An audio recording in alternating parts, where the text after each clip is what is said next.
Ba-da, ba-da, ba-da. Dun, dun. It's a raccoon with a talk show slinging culture facts you might not know. From the biggest flops to the greatest hits, this is Trash Can Tidbits. Hey everyone, it's Beaton here, and I bring you episode 40 of TCT. Thanks again for sticking around each week. It's a lot of fun to bring these facts to you, and I really don't have plans to stop. Last week, I asked the trivia question, which TV show did Lisa Kudrow originate the character of Ursula Buffet? The answer is, Mad About You. Kudrow had already been playing Ursula on that show for about 2 years before Friends debuted in 1994, and since both shows were on NBC, it was decided to have Phoebe be a twin. Phoebe was the good twin, and Ursula was the evil twin, played with very convincing split-screen photography when both characters were on screen together. As a matter of fact, in one episode of Friends, to complete the crossover, Mad About You star Helen Hunt and co-star Layla Kenzel visit Central Perk and mistake Phoebe for Ursula. With that out of the way, let's get started with fact number 1. Did you know that Henry Winkler, best known for playing the Fonz on Happy Days, allegedly based his performance on Sylvester Stallone? In 1974, the same year that Happy Days debuted, Henry Winkler starred alongside a then-unknown Stallone in The Lords of Flatbush, a movie where they both played rough-and-tumble members of a biker gang.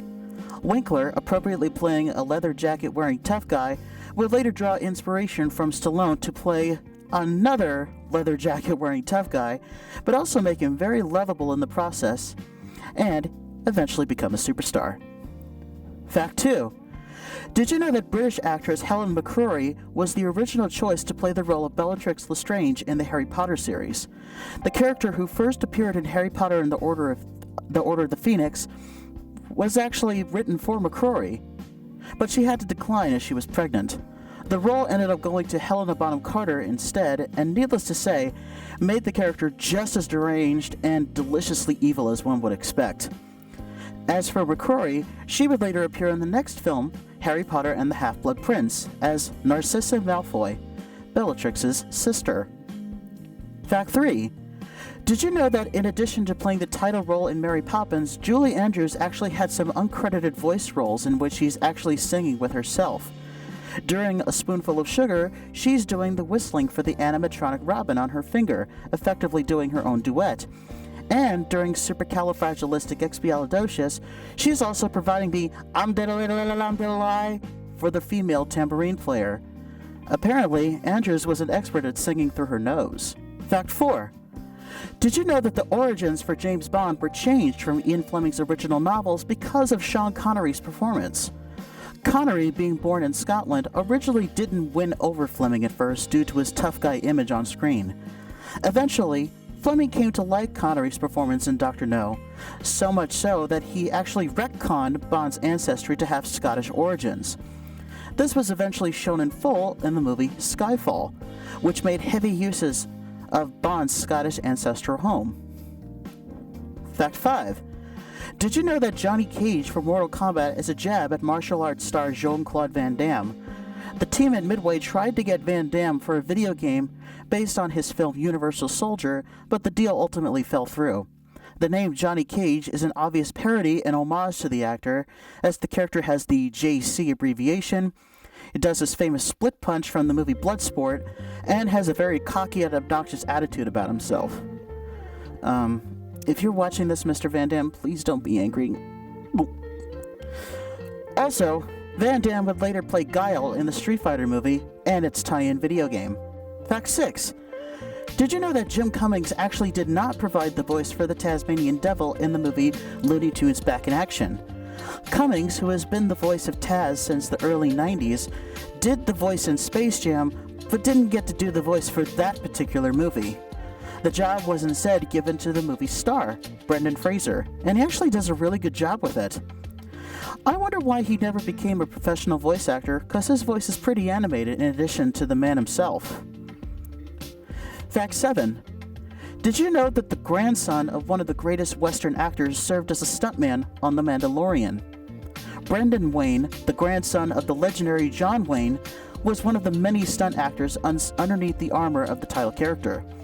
It makes a lot of sense since The Mandalorian takes a lot of inspiration from westerns in its presentation and style. Brendan Wayne and the other credited stunt actor, Brazilian fighter Lateef Crowder, apparently did such a good job of playing the character when lead actor Pedro Pascal wasn't used, because I can't tell the difference between the three men. Fact 8. Did you know that Tomb Raider: The Angel of Darkness for the PlayStation 2 was intended to be the start of a new, harder-edged Tomb Raider series? The game ended on a cliffhanger, and it was assumed that the story would continue. Unfortunately, due to the constant delays of the game and the final release being a less than standard product, the series was effectively cancelled by Core Design. The game came out in 2003, which was also the same year the second Tomb Raider movie, The Cradle of Life, hit theaters, and that was also received poorly. Core Design ultimately sold the rights to the Tomb Raider series to Crystal Dynamics, and they in turn rebooted the franchise with Tomb Raider Legend in 2006. Fact 9. Did you know that director Baz Luhrmann's 1996 take on Romeo and Juliet runs exactly for 2 hours? This is in keeping with Shakespeare's original text, in which the prologue specifically states, "Is now the 2 hours traffic of our stage." To the best of my knowledge, most film adaptations of Romeo and Juliet are either shorter or longer than 2 hours, but clearly, none of the other movies were inspired by the MTV generation, am I right? Fact 10. Did you know that Christopher Lloyd, best known for playing Doc Brown in Back to the Future, starred in 2 projects where he got to interact with cartoon characters? The first was, obviously, Who Framed Roger Rabbit, in which he played the main villain, Judge Doom. But the lesser-known project was the 1996 CD-ROM point-and-click adventure game, Toonstruck, in which he played Drew Blank, an animator who somehow ends up in a cartoon world and has to find a way out. If you've never heard of this game, you definitely need to check it out. It's got everything you could ask for in a video game, including a cow that's into BDSM. Oh my, you didn't hear that from me.